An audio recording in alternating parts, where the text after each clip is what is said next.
because my last time some of the audio wasn't going, and I also realized that my screen was smudged up. So, hello, welcome to a fun kind of interpretation of a stash video, but this being all the yarn that I brought with me from Minneapolis to New York. I just moved to New York a little over a month ago, yeah. And I haven't really been able to film much because I am adjusting to a new city and a whole new life, and that's all very exciting, and I'm very happy to be here. But that being said, I haven't had a whole lot of time for knitting, and thus filming. And in lieu of, you know, making a summer knitting plans video, which is something I did intend to do, I think this kind of is a great example of all the things I wanted to knit, planned to knit throughout the summer, but didn't really get to all of it. So here we are. I'm going to break this up into starting off with all of the knitting plans I planned on doing and all of the crochet plans. That makes it seem like there's a lot. There's just a handful of things here. But a surprising amount of yarn, I think, considering I only had a checked bag and a carry-on. But here we go. Just making sure all systems go, that I am indeed recording this time. And I am. So I have a few things pulled up. The first knitting project that I planned to make was the Dagmar Jacket by Petite Knit, which you've probably heard me talk about in one of my last videos if you watch that. And I am knitting this for a friend of mine who commissioned it from me, and I'm using Petite Knit. I'm using Knitting for Olive in Burgundy. This is their heavy merino, and I'm combining that with soft silk mohair and burgundy as well. Love this combo. Kind of like it with this green. Yeah. And I'm not gonna lie, it's been hot in New York. I think this has been like one of the hottest summers on record.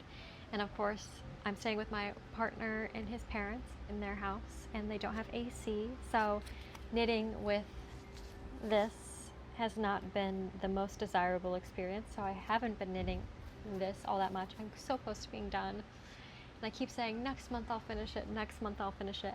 And it's not gonna happen this month. I'm too hot. But that is where it is. And you know, I fit so much yarn in my suitcase, so I was really impressed by that. And I have a lot of yarn left over, which is great because I do plan on knitting my friend a matching hat to go with his girlfriend's new jacket.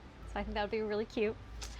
And the next thing on my knitting plans for the summer and from my yarn stash that I brought with me is this Yarn Craft Linen Soft. I've never purchased any yarn from this company before, but I bought it as recommendation from the pattern by Aver P for the green poncho.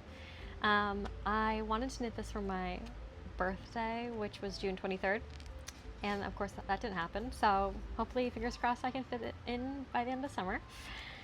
But this is a kind of irrigated yarn, and it really, I think she did a really great job of trying to find a yarn substitute for that green poncho we saw online that everybody's like obsessed with from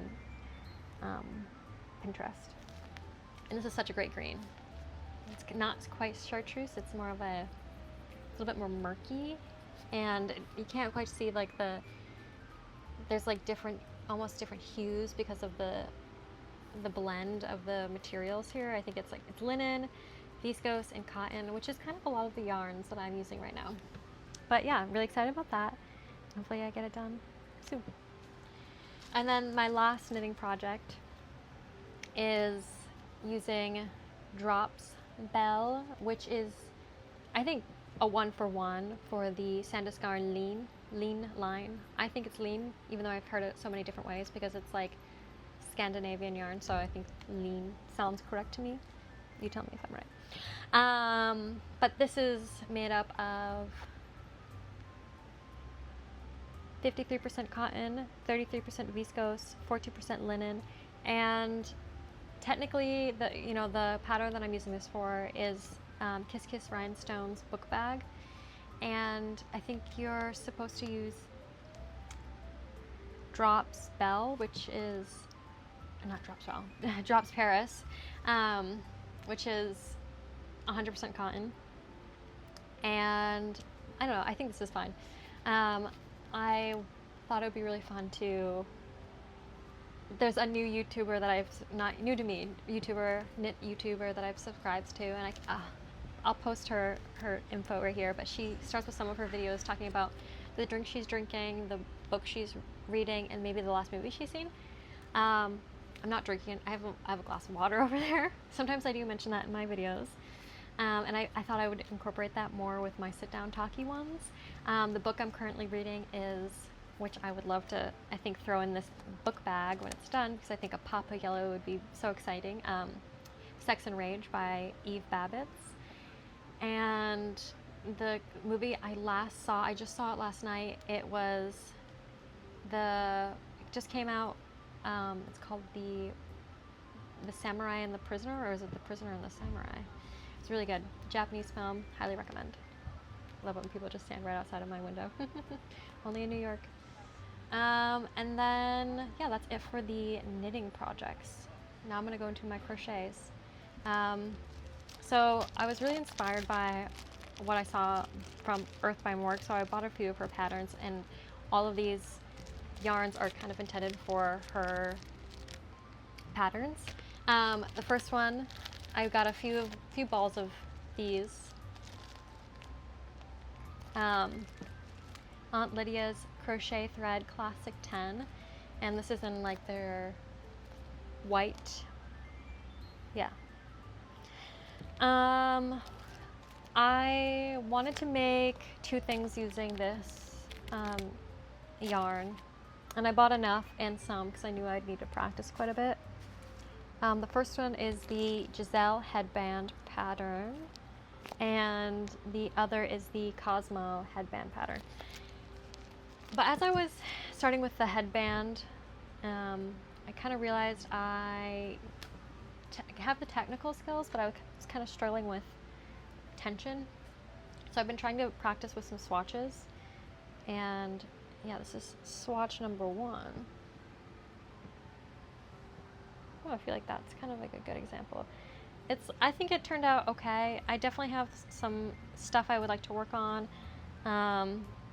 But yeah, I liked it, and I think I'll be able to do the headband soon. I just was starting to second guess my abilities, and this isn't easy flick crochet. I think because I've been knitting for so long, I assumed I would be able to just pick it up.